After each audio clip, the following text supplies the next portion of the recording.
While scraping the bottom barrel of the internet known as Reddit, I stumbled upon a post challenging the necessity of the Elder Scrolls Oblivion remaster, and in so many words, questioning why developers don't just update older games to include higher resolution and better frame rate. Now, to be fair, this post was made in the wee hours of the night for me, and by the time I got to it, the original post had been deleted, and what was left was of, questionable substantive value, to say the least. Whatever the case may be, however, it does raise an interesting conversation. Why don't game developers just continue to support and update existing games? That's more or less what we see with live service games like Warframe or Helldivers 2, so why not with a single player game like Fallout or The Elder Scrolls? While the games I mentioned are popular examples of live service games, the idea itself is often met with a lot of valid criticism, chiefly among them the proliferation of microtransactions, battle passes, and other smaller incentives that specifically look to capture the player's money, not just their time. There's also a difference in the way that these games function, whereas LSGs are often very mission focused, with gameplay either focusing on completing specific mission objectives or placing the player in competitive play situations like Rocket League or Fortnite. MMOs are more so the traditional focused quest adventures, in many cases allowing the player to micromanage their builds and load orders like WoW or Fallout 76, and allowing for quests and stories to be completed independently without the need for other players. When we compare both of these types of games to single-player experiences,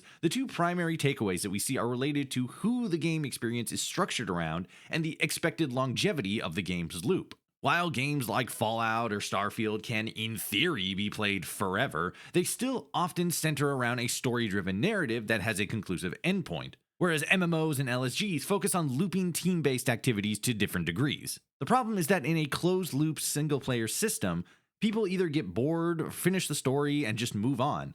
That's why we see a huge drop-off with every single-player game, no matter how popular it is. If the inevitability of a single-player game is to just die off like that, then there's no incentive for developers to continue to support them in the same way that they do with MMOs and LSGs.